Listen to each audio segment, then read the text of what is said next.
Okay, am I audible? Hello? Yes, ma'am. Yeah. Okay, we'll start. I don't think anybody else is joining. They can join later if they want. Um, Let me just share my screen.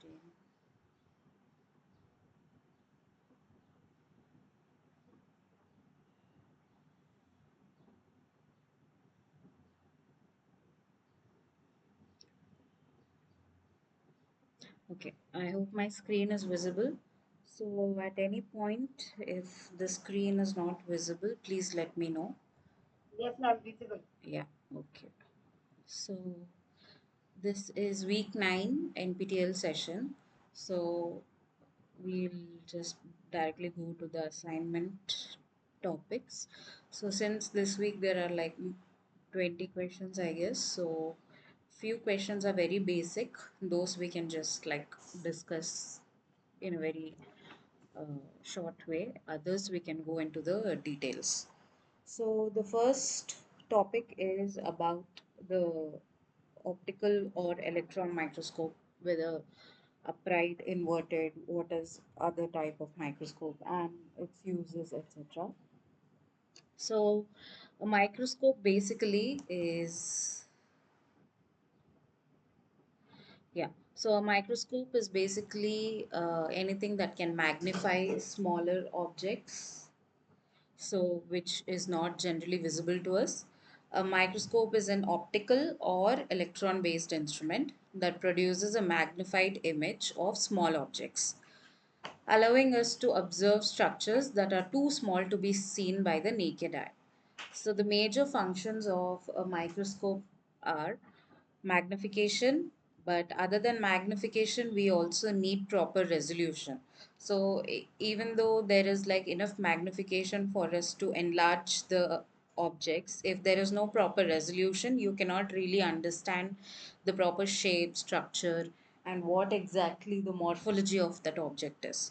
So, resolution is also equally important. So the magnification makes the object appear larger, and the resolution makes you able to distinguish between two points clearly. So it is nothing but the ability to distinguish two close points as separately as possible. So this gives us clarity and detail. Like if two objects of very small size are too close to each other, and if it is magnified but still you can't separate the two objects, like for example the semicolon or the colon here, these are two tiny dots.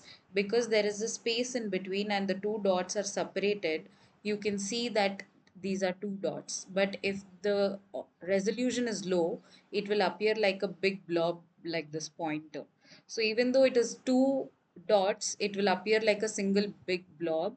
So which will again make you interpret the results in a false way.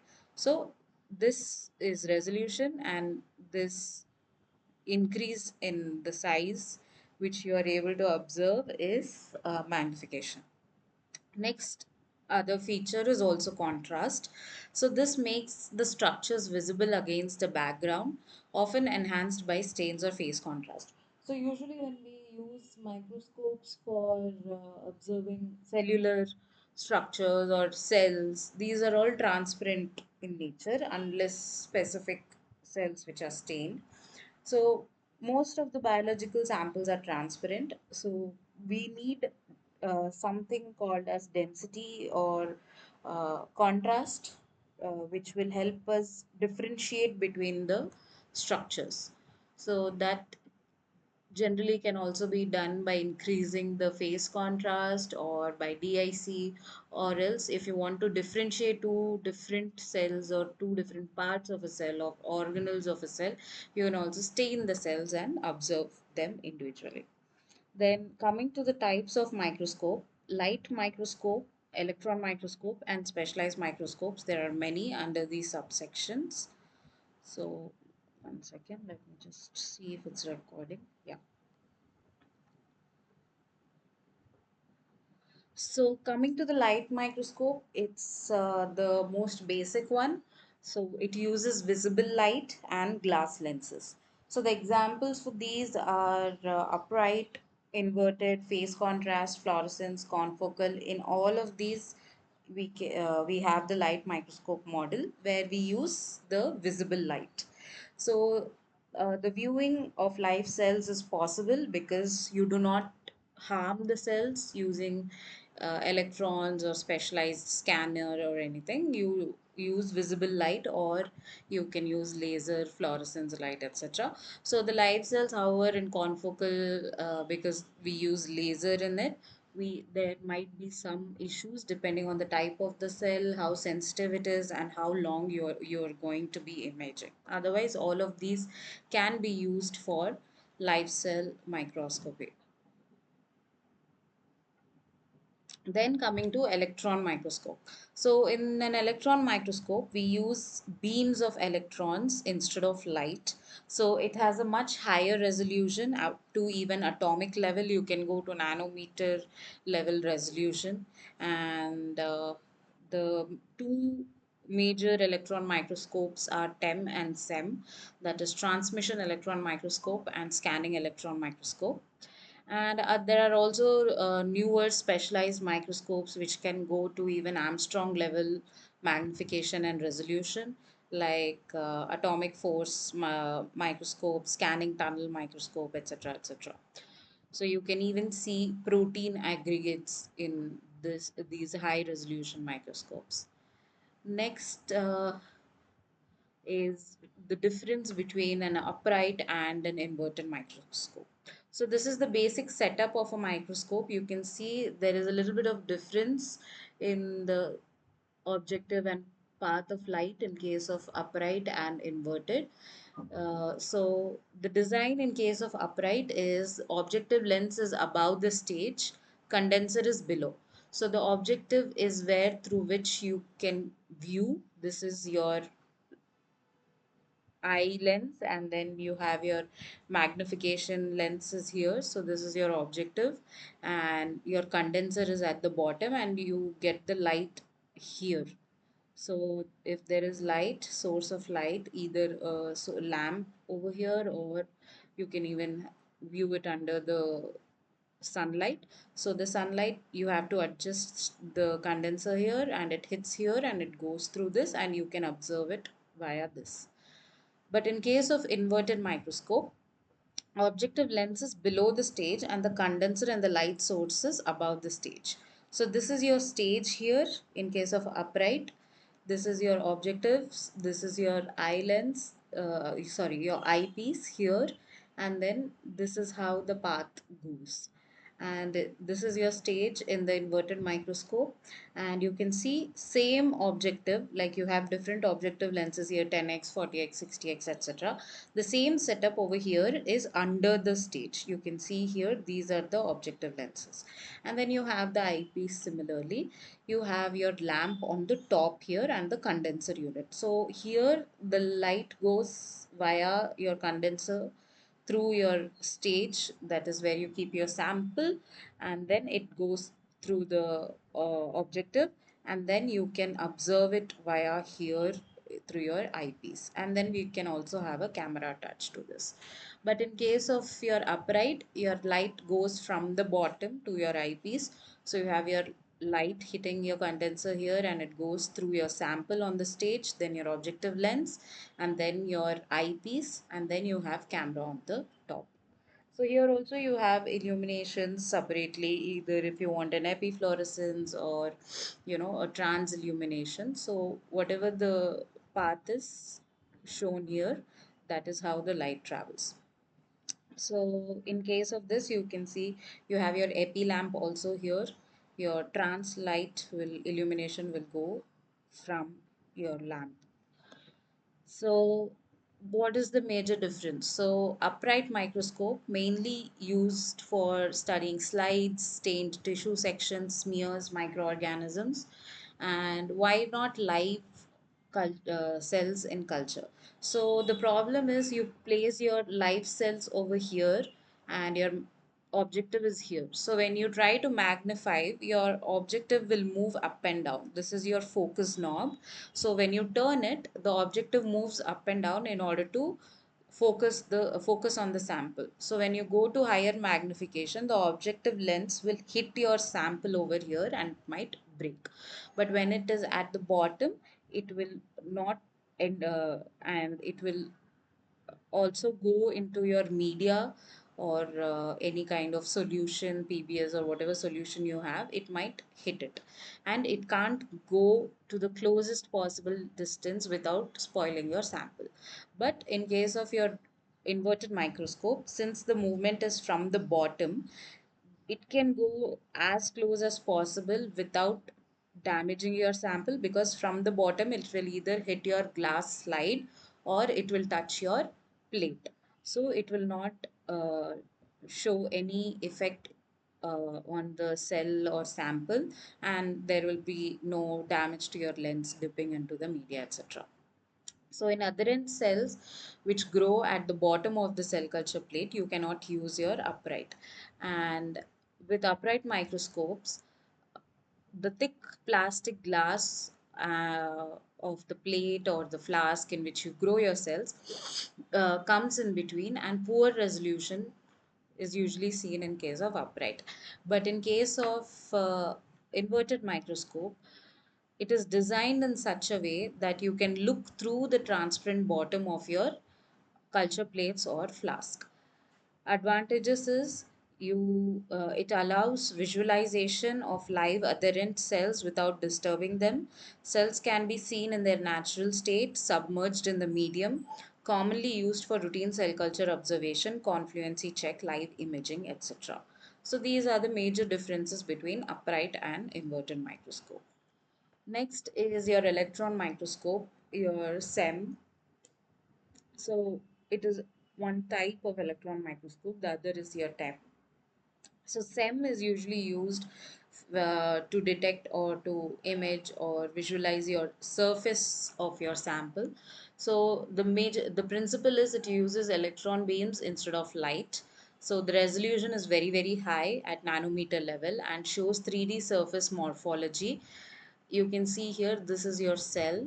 The same cells when observed through a microscope, a light microscope or a confocal microscope, this is DIC, where you can observe its structure, and this is immunofluorescent stained cells which you can visualize through confocal.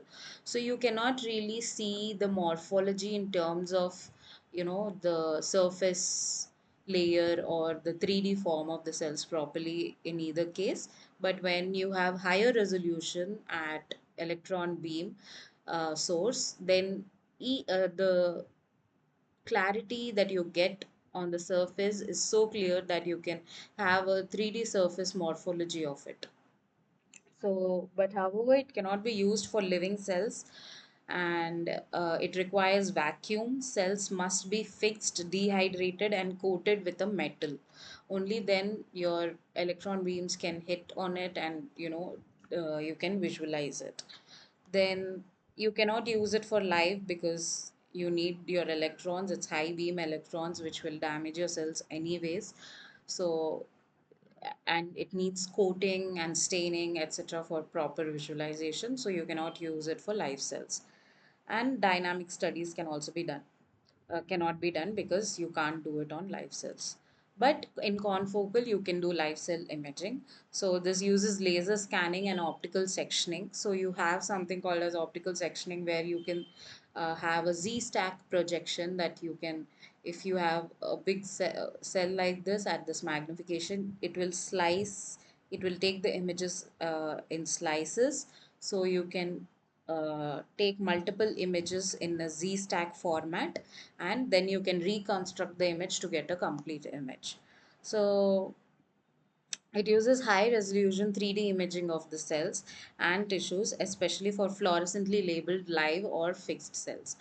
Why it is not a preferred choice for routine is generally confocal is done at the like for major experiments when you have to get publishing quality images, or if you want to see very high resolution particles, or if you want to go at a very higher magnification, because it's expensive, it's a complex setup, it's usually The confocal imaging system is a common facility in any institute, and it requires fluorescent dyes and proteins for visualization and used for more detailed research imaging and not for regular checkups. Like in the previous slide, we said that commonly used for cell culture observation confluency check. So this is your simple microscope, which is used on a regular basis because this is quite expensive. So this is only done for research, publication, image quality figures, and high resolution visualization. So routine live unstained cells are usually checked under an inverted microscope, and detailed fluorescent live imaging can be done in confocal. Surface morphology can be seen in SEM, and other slides and sections can be seen via an upright microscope. So basically, this is how you can make use of different microscopes depending on your purpose. So next comes limit of resolution. So the limit of resolution of a microscope is the minimum distance between two objects that can still be distinguished as separate entities. Like I explained before, when there are two spots that are too close to each other, and when you are observing at a high magnification, and you have to be able to distinguish the distance between them. Otherwise, two things will appear as a single thing. So this is called as limit of resolution. It is determined by Rayleigh's criterion and is calculated by a formula D equals k lambda by Na. Na is numerical aperture and lambda is wavelength of your source light, where d is the minimum resolvable distance. That is the distance, that is the limit of any microscope with a particular numerical aperture at a particular wavelength, where it gives you the limit at which it can properly have two resolved objects. So that is your minimum resolvable distance. And lambda is the wavelength of illumination, Na is the numerical aperture of the objective lens, and k is constant, which is usually 0.61. Then to achieve higher resolution, a smaller d, the so where the smaller your value of d is, the higher is the resolution.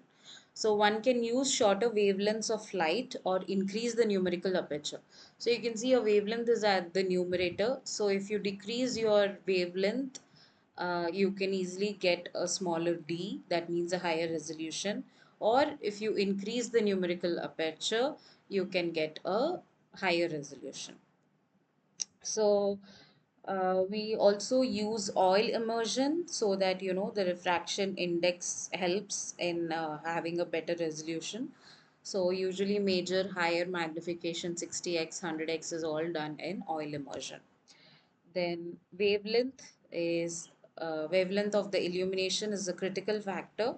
So shorter wavelengths result in better resolution. This is why electron microscopes, which uses electron with much shorter wavelengths, can achieve far higher resolution than optical microscopes.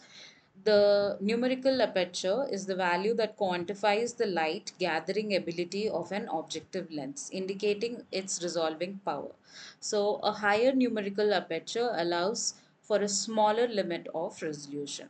Then we have the refractive index. So, the refractive index of the medium between the sample and the objective lens also affects the resolution. So, using an oil immersion or an oil, uh, a confocal imaging oil for the lens with a higher refractive index increases the effective numerical aperture and thus improves the resolution. Then coming to the distance, so the object distance. The distance of the object from the objective lens is also relevant in the overall calculation of the resolution.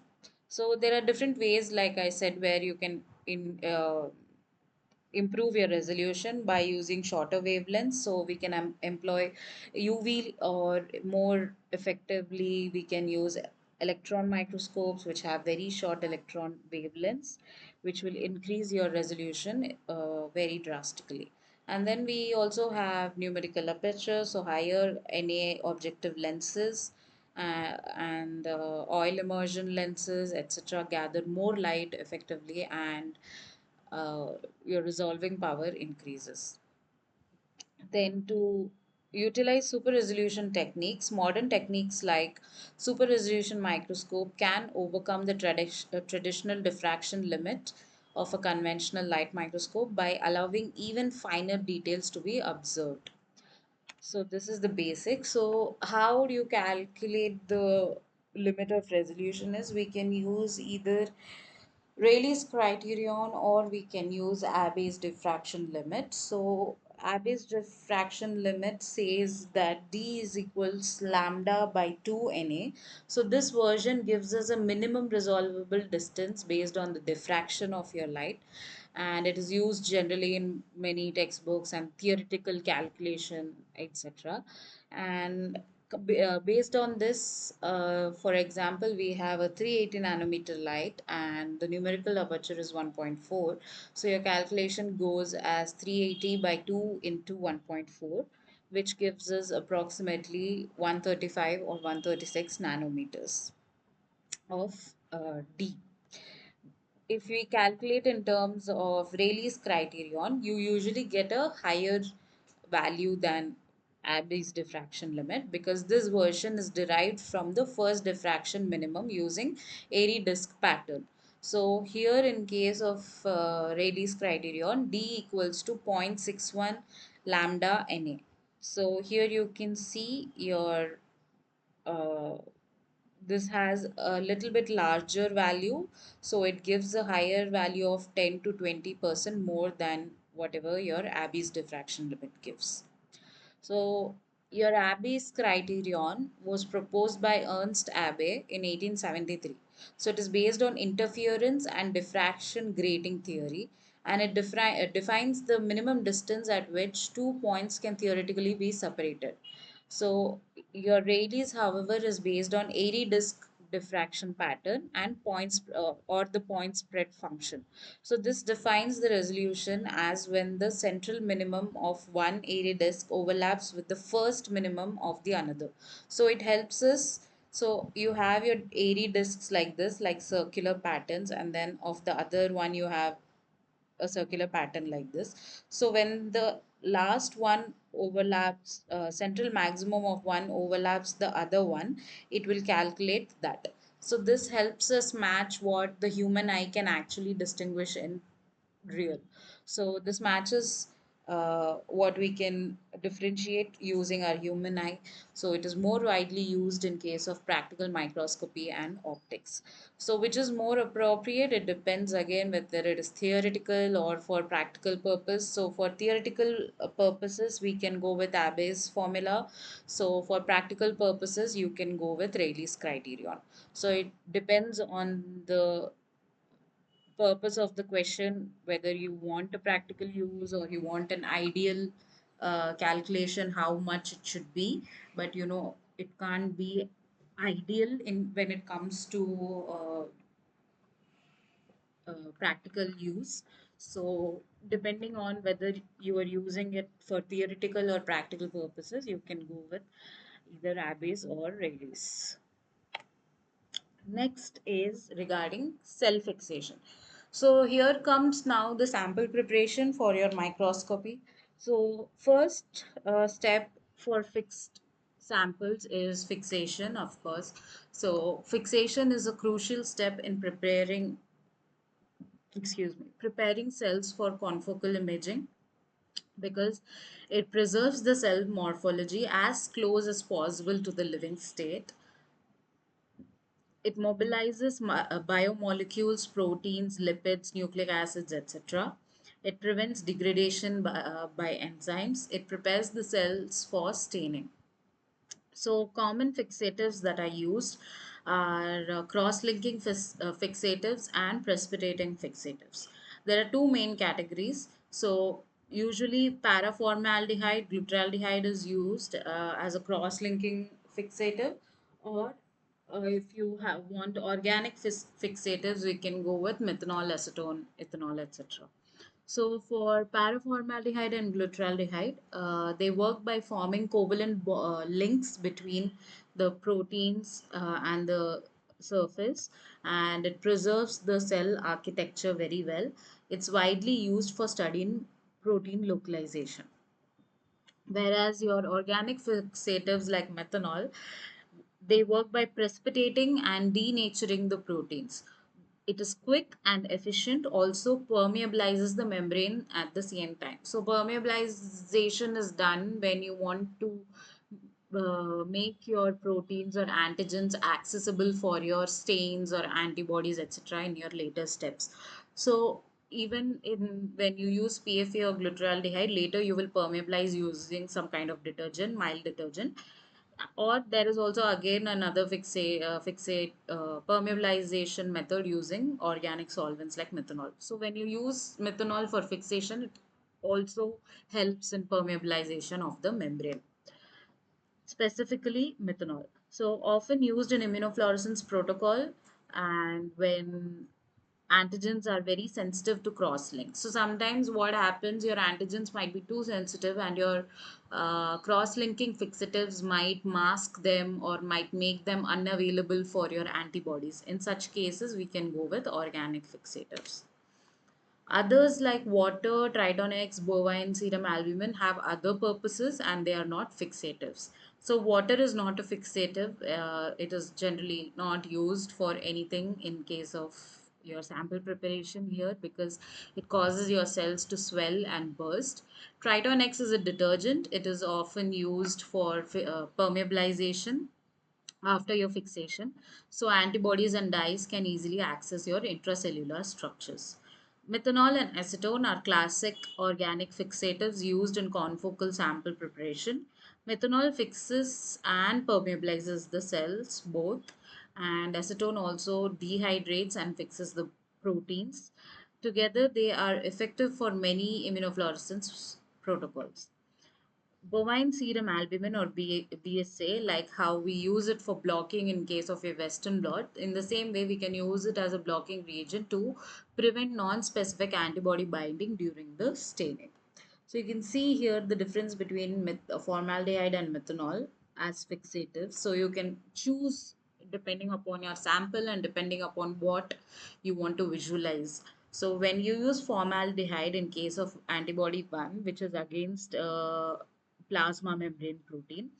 So when you use formaldehyde, it is very efficient and it successfully helps antibody binding. But when you use methanol, your epitope has now split up because now in this case, your epitope is between, like the second tertiary structure of your proteins, right? So in case of this, you have your epitope between two different parts in your amino acid or your peptide sequence. So when these two points come together, only then it can be detected as a epitope. So this is in its native form. But once it is denatured or dehydrated, the structure has now changed. It's in more linear form. So you can see that your epitopic region has now split up. So now your antibody can't identify this. So in this case, when you use methanol, you cannot identify this in case of your proteins.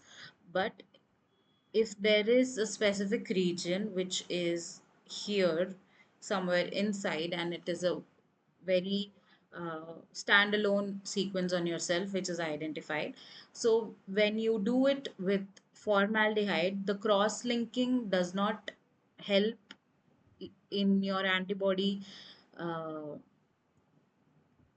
attaching to that particular area. So your epitope is blocked by cross linking and your antibody will not efficiently bind to it. But when you use methanol, since it denatures it and linearizes it, now your internally masked region is now exposed. So now your antibody can easily bind to it.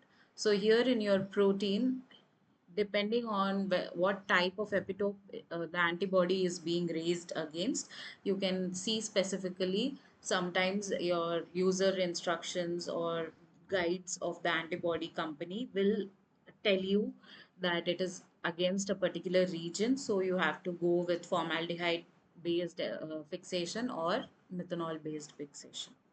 So how visually it will show us the difference between this is, so in the first case you can see where your formaldehyde fixation is there, and then in the second case your methanol fixation is there.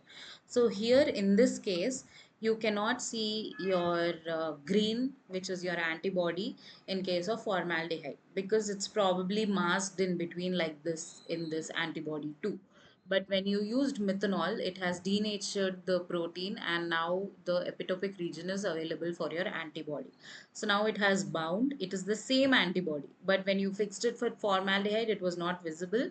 But when you fixed it with methanol, now it is very efficiently bound and visible.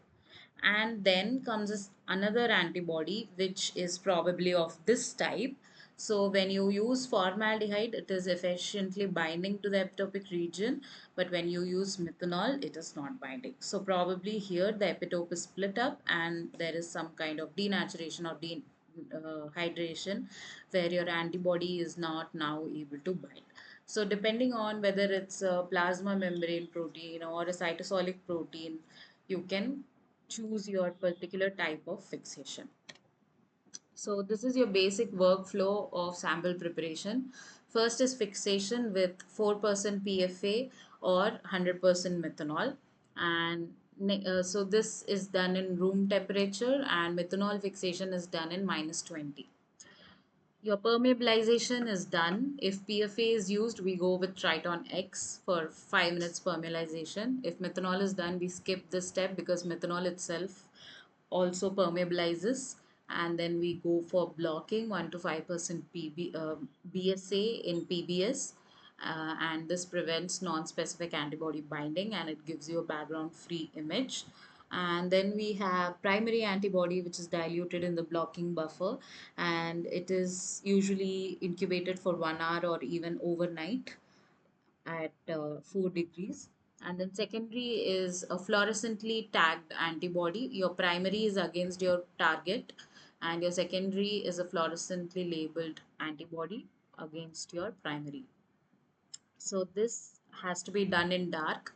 So once you start using anything that is fluorescent, you have to do it in dark and protect it from sunlight, because it will excite the fluorescent or chromophore or fluorophores in it, and you will not get the signal at the end, because during your preparation steps itself it has bleached. Then counter staining is done with DAPI, which stains the nucleus, or you can also do phalloidin if you want to visualize the entire cell. So the phalloidin stains actin, so you can see the actin filaments in the cells. Then at the end we use mounting anti-fade reagent. So this helps in preserving the fluorescence for a longer time, and mounting helps in sealing the sample. So the cover slip is used, and a drop of mountant is placed on the sample, and the cover slip is inverted on it. So cover slip sealed for imaging. And also when you image at high magnification, your objective lens touches your sample or your slide. So if you have a cover slip and it is sealed, so in an inverted microscope you put the slide also inverted, so that it is more close to your sample. So you can it will help in preventing damage to your sample from the objective lens. Then confocal, then you can go for imaging using whatever type of imaging you want: laser, optical sectioning, 3D reconstruction, etc. etc. Next is permeabilization. So what is permeabilization? So permeabilization is basically a process of making small holes in the plasma membrane to allow macromolecules like antibodies, dyes to enter the cell. Essential for immunofluorescence and other intracellular staining, usually done after fixation because live cells are fragile and detergents would damage them. Why do we do this? Because our antibodies or other fluorescently tagged proteins or fluorophores are all of higher molecular weight. They cannot directly enter the plasma membrane. So antibodies are large, usually approximately 150 kilodaltons, and the intact plasma membrane is a barrier. Without permeabilization, antibodies cannot react cannot reach the intracellular targets. Like if you have a cytosolic target, if you have a plasma membrane target, then it is not really required. But if you have a cytosolic target, you definitely have to do permeabilization so that your antibody can enter inside the cell. And cytoskeletal proteins, organellar markers, nucleoproteins, etc. etc. So this is how your antibody access is there when there is no permeabilization done. It can only reach the surface of the cell. When you permeabilize it either with digitonin or Triton X100, you can see that the antibodies can enter into the cells and go and bind to the target site. So even this digitoner or triton, based on what your protein is, what your antibody is, you have to choose. So when we have different types of permeabilizing agents like triton X100, saponin, digitonin, methanol acetone, etc. So Triton X100 is non-ionic detergent, dissolves lipid membrane. So cytoplasmic nuclear staining, strong permeabilization. And saponin binds to cholesterol in the membranes and forms temporary pores. Mild permeabilization preserves the membrane associated proteins. Digitonin is used for selectively permeabilizing the cholesterol rich membrane. So it targets the plasma membrane without affecting the organelles. So you can see in case of digitonin here, only the plasma membrane is affected. Your nuclear membrane and the other organellar membranes are intact. But in case of your Triton X, which is a strong permeabilizing reagent, all the membranes, plasma membrane and lipid membranes are affected. So if you need a nuclear localization, you need to use Triton X. But if you need only cytoplasmic, you can go with digitonin. Then we have methanol, of course, it's an organic solvent. So it precipitates the protein and permeabilizes it simultaneously, and it's fast and it's easy. So the choice depends on target location, antigen sensitivity, and structural preservation. So based on all this, you can select and go ahead with any reagent. Other than this, we should also remember that we should not over permeabilize the cells, because when you over permeabilize, it can lead to leak of cellular contents or damage the organelles. Mild detergents like saponins are preferred for delicate structures. Methanol or acetone fixation may combine fixation and permeabilization in one step. Then, just a minute.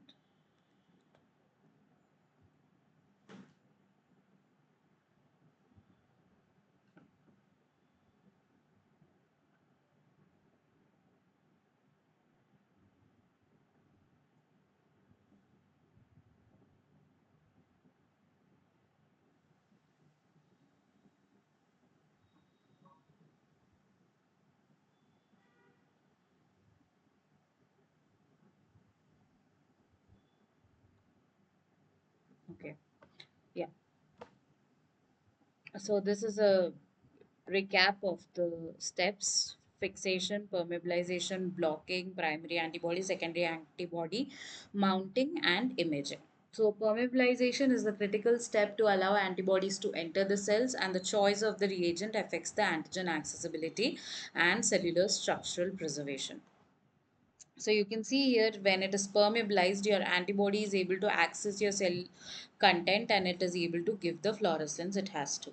But if it is not permeabilized, you can see that the antibody could not enter your cell and then there is no fluorescence at all. So you have to do your permeabilization as required by the sample and antibody. Then coming to non-specific binding. So after permeabilization, cellular proteins, lipids, and other sites may have free surfaces where your antibodies can stick randomly. If this happens, you get background fluorescence in your confocal images. So it is difficult to interpret your actual signal and your background random fluorescence noise. So antibody binding to cytoplasmic proteins other than the target or sticking to the glass, even to the surface of your cover slip or your glass or anything, non-specific binding can occur. So the purpose of blocking is it fills or coats all the non-specific sites with an inert protein, that is your BSA, or solution that antibodies cannot bind. Then it makes sure that your primary antibody binds only to the specific antigen of interest and reduces the background signal. So not only in confocal, even in your IHC or others also this issue does occur. So we also do blocking and all this imaging wherever you do. So you can see when your sample is not blocked properly, you can see that patches of your antibody is present everywhere randomly rather than going to your target region. But when you do blocking, it goes only to that specific target region of your cell. So otherwise it is there on in the gaps, it's there in the nucleus, it's there between the cells, it's there randomly outside, completely everywhere. So here you can see specifically within the particular cells where the protein has been expressed, it is only in those cells. So this gives you a more accurate result than this, which is more noise and background. So you cannot really interpret if all this is your signal or background. So BSA is most standard choice in confocal microscopy of of cultured cells, and other reagents also used for blocking are normal serum, that is from same species as secondary antibody, and gelatin, casein, etc.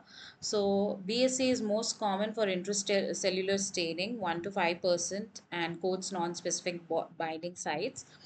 Normal serum also blocks the Fc receptors, so it is often used while working with tissue sections. And then gelatin is alternative blocker, sometimes used for membrane staining, and milk protein is less common in case of cell culture, more for ELISA, Western blot, etc. Then tips for effective blocking are the concentration should be optimum 1 to 5%, standard time 30 to 60 minutes at room temperature, and some protocols also allow blocking at 4 degrees overnight for more sensitive antigens. Then combinations of BSA sometimes with serums is done to protect the Fc receptors in case of immune cells. Next is mounting. So your last step after all this is your mounting after your primary and secondary antibody. So in case of mounting, we place the sample on a glass slide covering it with a mounting medium, often glycerol or commercial anti-fade medium, PPD, is added to the medium to protect the fluorescent signal during imaging. Stabilizes the fluorophores by scavenging reactive oxygen species, preserves the sample for long-term storage. PPD is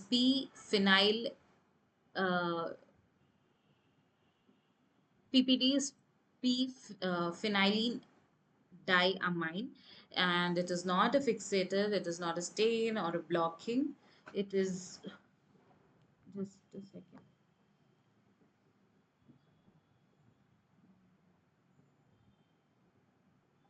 Yeah, sorry. So it is used as an anti-fade reagent in mounting medium for fluorescence microscopy.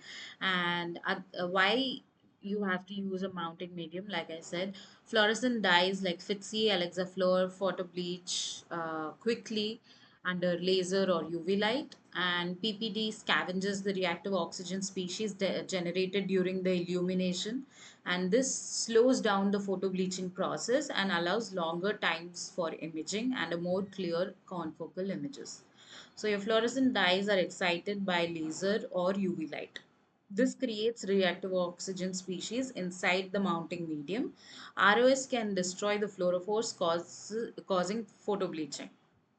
PPD acts as a reducing agent. So it neutralizes the ROS that is generated and slows down the photobleaching.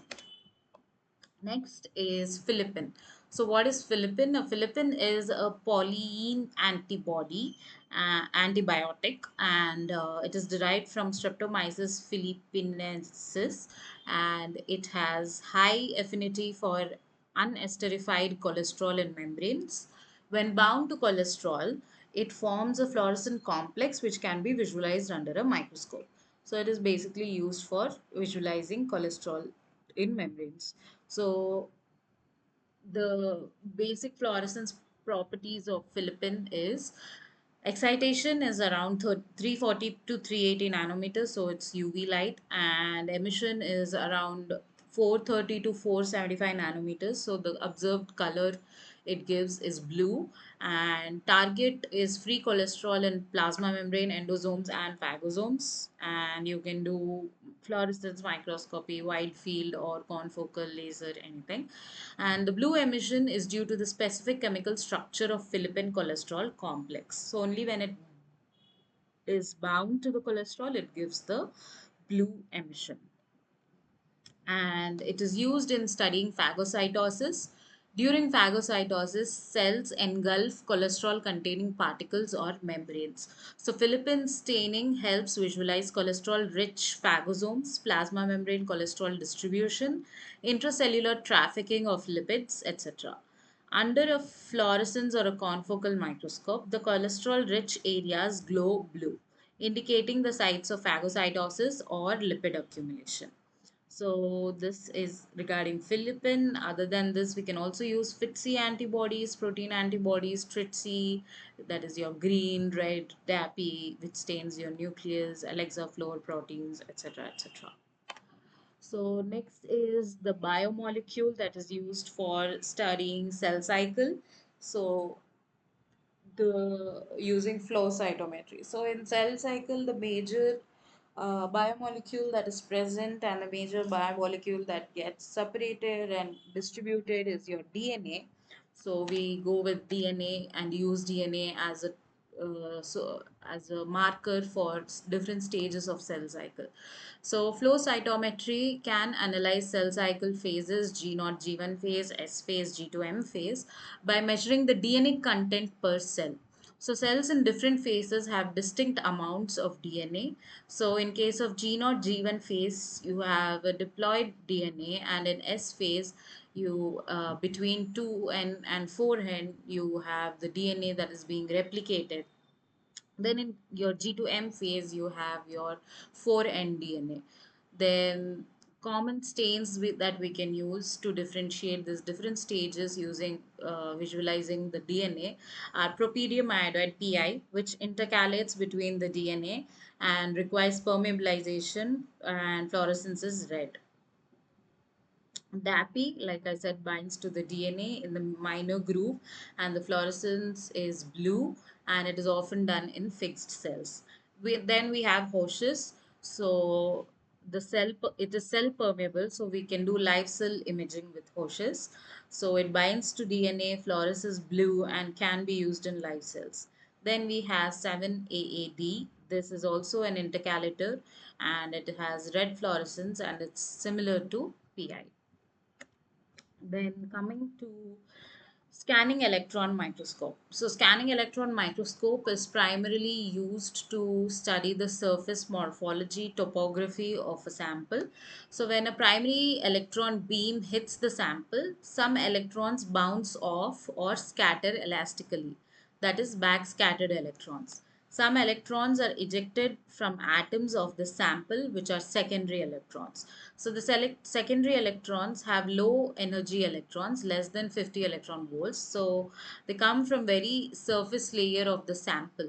That is your 1 to 10 nanometer surface of your sample. And they provide high resolution surface topography image. So your secondary electrons are the ones which are used to study the surface morphology or topography of your sample in your scanning electron microscopy. So your primary electrons are high energy beam scan and not are used to scan the sample and not for imaging. Your transmitted electrons are used in case of transmission electron microscopy, which pass through the sample and it's not just the surface. Then scattered electrons, they can be elastic or inelastic, but for surface detail, secondary electrons are the main signal. So you can see here the basic principle. Electron microscopes have shown that the electrons can be used to obtain a very high resolution image, and it is a powerful tool to get a detailed 3D morphology of your biological material. So the versatility and extremely high spatial resolution, and the main types of electron microscopes are TEM and SEM. So your basic principle is the interaction between the primary beam of high energy electrons and the sample. This leads to number of detectable signals, which is shown in the schematic here. So you can see this is your primary electron beam. Once it hits your sample surface, you have different kinds of electrons again emitted from your sample. So you have your secondary electrons, which is between your 1 to 10 nanometer surface area. And then we have the backscattered electrons. We have X-rays, fluorescent X-rays, continuum X-rays, etc. So in SEM, mainly secondary and backscattered are used for imaging. So you can go up to this level for your surface morphology, but you have a very higher resolution only from your secondary electrons. These electrons have very low energy, less than 50 electron volts, compared to the high energy of your primary electrons, which can be up to 30K electron volts. So due to the low energy, these electrons can escape only from the surface of the specimen and provide the information of the surface topography. In case of TEM, we use transmitted electrons like elastically scattered electrons for imaging. These transmitted electrons provide a two-dimensional image of the object. As a result, TEM is valuable for inner structures of the sample like your nucleus, mitochondria, other cellular organelles you can study in TEM, but it gives only a two-dimensional structure. But with your SEM, you can get a 3D morphology, but only the surface of the cell. Then TEM can also be used to study crystal structure morphology and stress state information, etc. etc. So electron microscopy requires high structural preservation, and because electrons interact strongly with matter, fixation stabilizes. So when we do TEM, SEM also, we have to do fixation because we have to maintain and preserve the cellular structure and morphology. And also because we hit the sample here with very high beam of electrons, it should not destroy the structures. So here the fixative that we use is glyceraldehyde. So in it is a cross-linking fixative similar to formaldehyde. It reacts with the amino groups of the proteins, forming covalent bonds, preserves the ultrastructure. Commonly used for both TEM and SEM. So, other than this, the ethanol, tridone, acetone are not fixatives that are suitable for TEM or SEM. So, ethanol is a precipitating fixative and mainly used for light microscopy and not sufficient for ultrastructure fixation.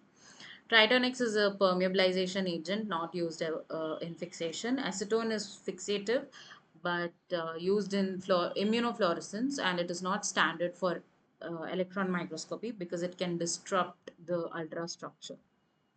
So basically for electron microscopy, we need high fidelity fixation, which is offered by glutaraldehyde, and it is often also followed by osmium tetroxide fixation, post fixation, and the standard choice for the preservation of cellular ultrastructure. Next is what is the correct order of this. So even for TEM-SEM preparation, we have fixation and other steps followed by fixation, like how we had different steps in case of confocal sample preparation.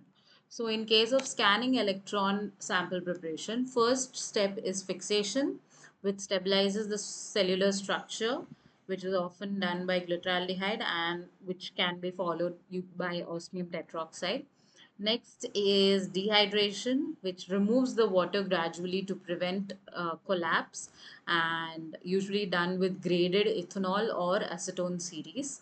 And drying is done after this, which is important for SEM because in SEM, vacuum is created. And common method is critical point drying, which preserves the fine structures without surface tension damage.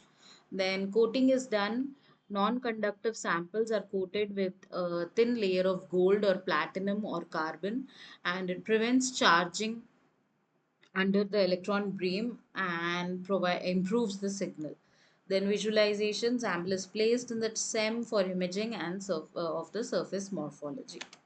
Next is the steps for transmission electron microscopy.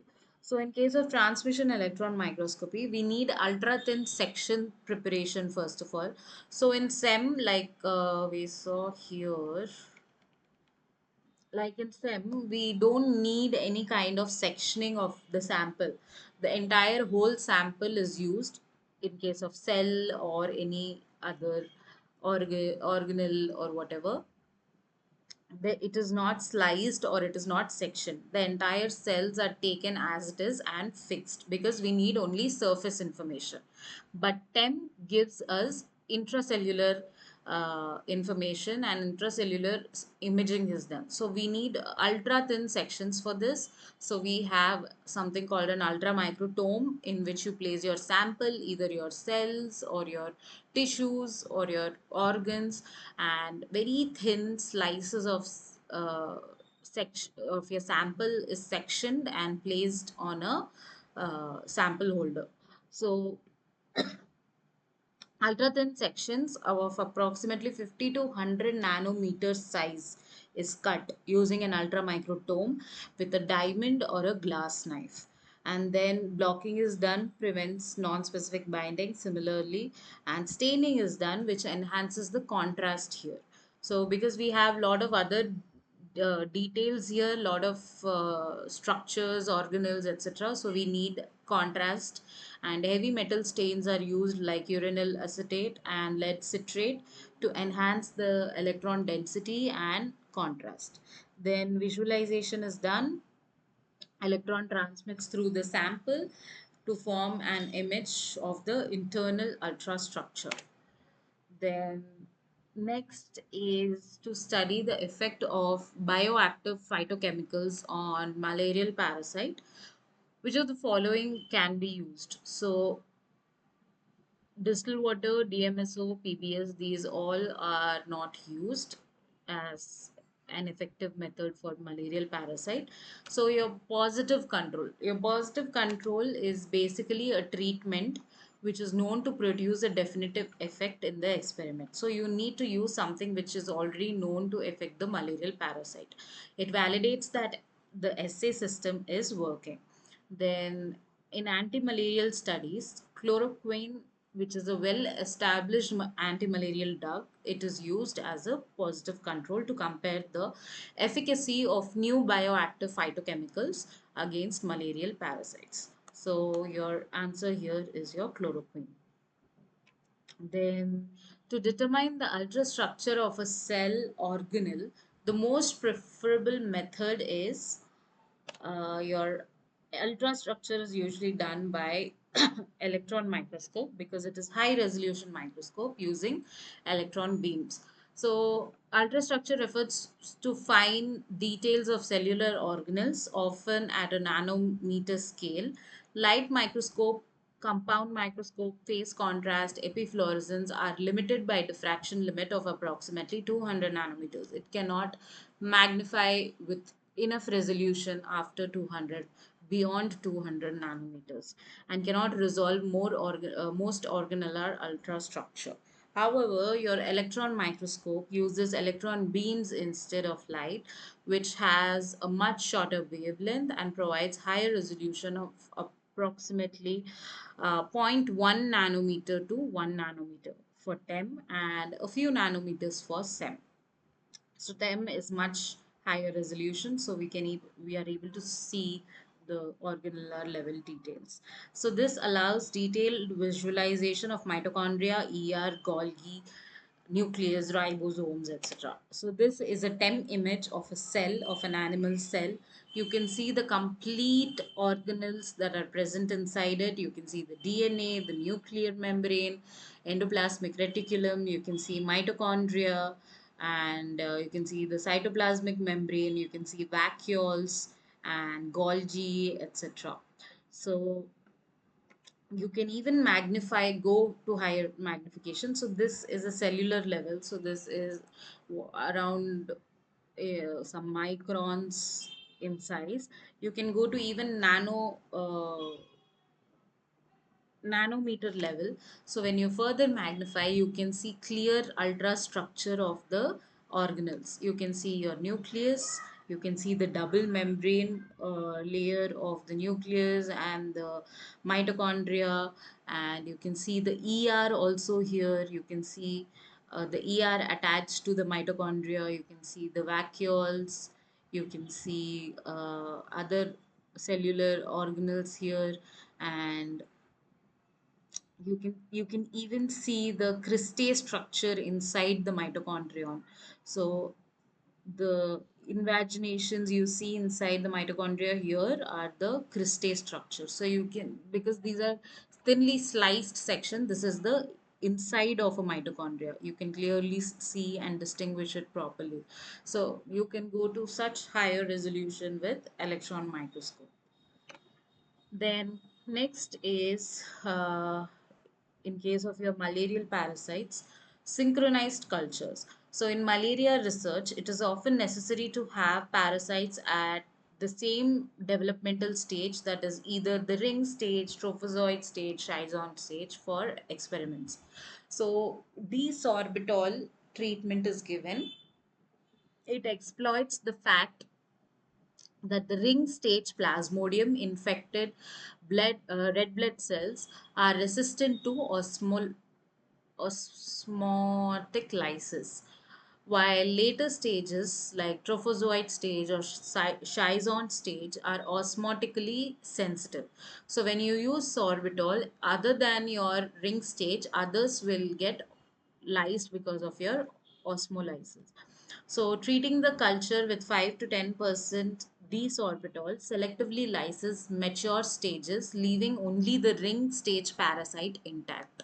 This allows the synchronization of the cultures at ring stage. So you can see here the different stages of the malarial parasite in asexual reproduction and intra erythrocytic reproduction. So you can see from your mosquito, we have in the liver schizons, merozoites, then we have merozoites invading the RBCs, then we have the ring stage, trophozoite stage, schizon stage again, and then you have the cell burst, then we also have gametocytes. So if you want particularly this state, other than this, the other RBCs cannot survive high osmolytic state degradation by sorbitol. So your ring staged RBC is intact even at 5 to 10% of sorbitol, and you can easily now isolate them.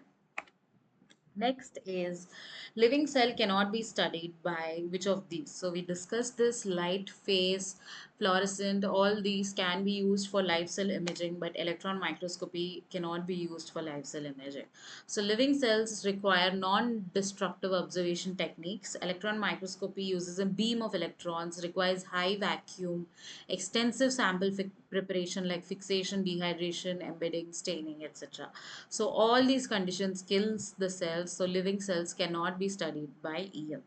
So your light microscope can be used. Phase is ideal for live unstained cells because it enhances the contrast without killing them. Fluorescence can be used for live imaging with non-toxic dyes or proteins. Next is, what is the element that is used for electron microscopy? So the element most commonly used as the source of primary electrons in case of electron microscopy is tungsten. So why tungsten? Because it has a high melting point, which of any pure metal, and it allows it to be heated at a very high temperature without melting. So thermoionic emission, electrons are emitted from the tungsten filament when it is heated, and it is a process known as thermoionic emission. We need the electrons to hit the sample. So this is a good source for it. Then high tensile strength. So tungsten has a very high tensile strength, which adds to its durability, and it's cost effective, while other materials and methods exist with gold, palladium, etc. But tungsten is cost effective. Filaments are relatively cheap and simple to operate, and making them most basic common type of electron source for electron microscopes. Other electron sources used for more advanced applications require high performance, including lanthanum hexaboride and cerium hexaboride crystals. These are also thermoionic emitters but provide a brighter and a more coherent electron beam than tungsten. Then we have field emission guns. So these use sharp tungsten tip in combination with strong electric field to produce a highest bright uh, highest brightness and resolution. So tungsten is most commonly used filament for both TEM and SEM. The melting point is around 3422 degrees centigrade. And then just a second, let me come to the charges.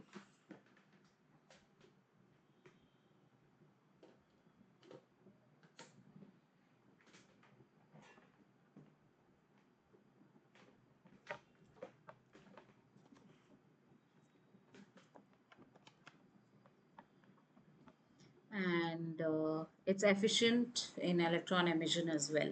So tungsten is primary electron source. Other materials like platinum, palladium, gold are also used only for sample preparation, coating, not for generating electron beam. Then next is regarding flow cytometry. So how a flow cytometry works. Cells are suspended in fluid and passed one by one through a laser beam. As each cell passes, light is scattered both forward and sideways.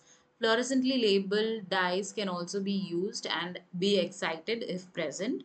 Detectors measure usually the forward scattering and side scattering, and fluorescence intensity can also be measured simultaneously. Forward scattering. Definition of this is light scattered in the same direction as the laser beam. So you have a laser hitting your sample and then it scatters forward. So this is your forward scattering. This is collected approximately till 20-degree angle. Then primary correlation is the cell size or cell volume. Mechanism is larger cells obstruct the and diffract the light more and producing higher forward scattering signals. Distinguishing lymphocytes, monocytes, granulocytes based on their size is the major application, and it also helps in monitoring cell growth or swelling. Then side scattering. Side scattering is perpendicular. This is your source of light, and the sideways scattering 90 degrees is your side scatter. Light scattered perpendicularly 90 degrees to the laser beam. Then primary correlation is with the internal complexity and granularity, and internal structures like nucleus, granules, organelles deflect the light sideways, increasing the side scatter. Then applications is to distinguish granulocytes from lymphocytes, assessing cell activation, more granules, etc. etc. So basic parameters are forward scatter, cell size, side scatter, granularity. So forward scatter cell size helps us to differentiate between lymphocytes, monocytes, granulocytes, and whereas side scatter helps us differentiate between granulocytes and lymphocytes and activated versus resting cells, etc. Then visual representation is done with a dot plot with FCC on the x-axis and side scatter on the y-axis. Then small simple lymphocytes have low FCC and low side scatter will be at the bottom left of the graph. Large granular cells have high forward and side scatter will be at the top right of the graph, and intermediate monocytes with medium FCC and SCC will be at the center. So this is how you differentiate, and together using FCC and CCC we can have rapid differentiation of the cell population even without staining. So this is your graph. You have your forward scatter at the x-axis, side scatter at the y-axis, and then you have debris. Debris will have very less side scatter, forward scatter, almost negligible. So it goes here. So you can even eliminate your dead cells and other debris. Then you have cells which are a little larger in size but are very less granular, and these are lymphocytes. Then you have medium size and medium granularity, which is your monocytes. And then you have large cells with high granularity, which is your granulocytes. So this is how your illumination and side and forward scatter works. This is your laser beam illumination. And then once it hits your cell, based on the size, you can see how the forward scattering is moving. So if it is this size, your forward scattering is moved only this much. So it's a smaller cell. But if you have a larger cell, your forward scattering will move this large and you will have a large scale. So based on the deflection of your forward scatter, you can know the granular size of the cell. And then you have side scatter. So based on the internal structures and granules, your side scatter will be more or less. So forward scatter and side scatter gives the information about cell size and cell granularity, and it can be used to characterize different types of cells, majorly in the leukocyte population. Then we do something called as gating. So we need to know how much percentage of cell is at which quadrant in the graph. So gating is data analysis technique in flow cytometry used to select specific population of cells based on scatter or fluorescent property. It allows researchers to focus on a subset of the cell for further analysis, ignoring the irrelevant events or debris. So gating is the process of selection of specific subset from all the other events recorded in the flow cytometry based on the scatter, both FCC or SCC, or even the fluorescence property. Essentially, a gate is a boundary drawn on a plot to include only the cells of interest. It excludes debris, dead cell, unwanted cell types to focus meaningful data. Then, why gating is important? In a typical sample, many events are detected: live cells, dead cells, debris, doublets, clumps. So, all these can be eliminated, and only the live cells and the cells of interest can be used for further analysis. So, without gating, analysis may be confounded by unwanted signals. So, gating ensures accuracy of only relevant cells being analyzed. Clarity reduces noise from irrelevant events. Comparability allows consistent analysis across the sample. So, gating is very important. Types of gating: there are different types of gating: FCC versus SCC, and fluorescence gating, doublet discrimination, viability gating, etc. So, in FCC versus SCC, we have size and granularity. So, select lymphocytes, small size, low granularity, and exclude debris and granulocytes. For fluorescence gating, we can select cells expressing different specific markers like CD plus, CD4 plus, CD8 plus, etc. For doublet discrimination, gate outside of the cell clump. So we have so we gate out the cell clumps using FCA and FCH plots. And viability gating, we can use viability dyes like propyramidite, etc., to exclude the dead cells. So you can see here, other than the major group, the cells around here in the background may be doublets, so they appear unusually large here, so we can even exclude those cells. So these are all gated populations, you can see. So we do not have unwanted events and background noises. Then how gating is done? Usually, after getting the fluorescence data, we plot a FCC and SCC graph to visualize all the events. So then we draw a polygon or a rectangle gate around the population of interest. Then we add the gates based on fluorescence markers if needed. Only gated cells are analyzed for further parameters like marker expression, proliferation, etc. Then visual representation is your x-axis FCC, y-axis SCC. Then draw polygon around the population of interest. So this is your graph. You have your x-axis, your y-axis, then you have your different populations. then we can either draw a polygon or you can add a gate to distinguish the percentage of cells in each quadrant. So you can here see that this population of cells are around 9.6, this population of cells are around 22.4, and this population is around 63. Then we can also have relative in cell number, and depending on the fluorescence intensity, we can have either a single population or a double population, etc. etc. So gating is not physical. No cells are physically removed from the sample or from the population. It's software based selection. You just select what you want to analyze. So multiple gates can be applied sequentially. Hierarchical gating can be done for precise analysis. Proper gating is essential for accurate flow cytometry experiments, and especially in case of heterogeneous samples like blood or tissue suspensions. Then gating basically selects the specific population of cells for focused analysis. It ensures accuracy, clarity, and reliability in flow cytometry data. So this was about gating, and I think we have covered all the assignment topics for this week.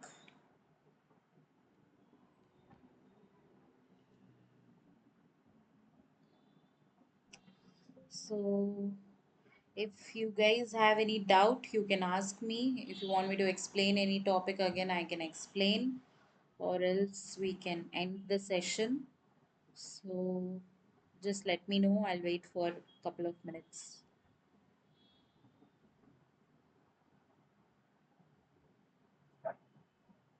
Hello, good evening, ma'am. Yes, yes, tell me. Hello. Ma'am, am I audible to you? Yeah, you're audible. Please tell. Oh, sorry. Sorry, my mic was off. Please tell me. Yeah, good evening, ma'am. Yeah. Ma'am, I want to ask that will we get the notes of this session? Yeah, you will get this presentation itself.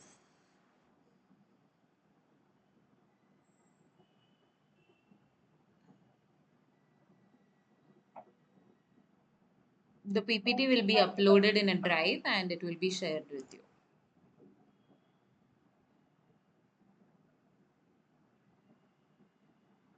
Okay?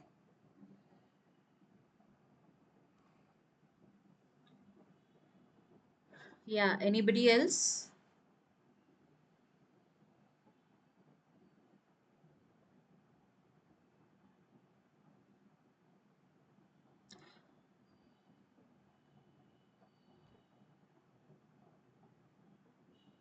Okay, so shall we end the session then? Thank you for attending. See you next Thank week. you so much, ma'am. Yeah.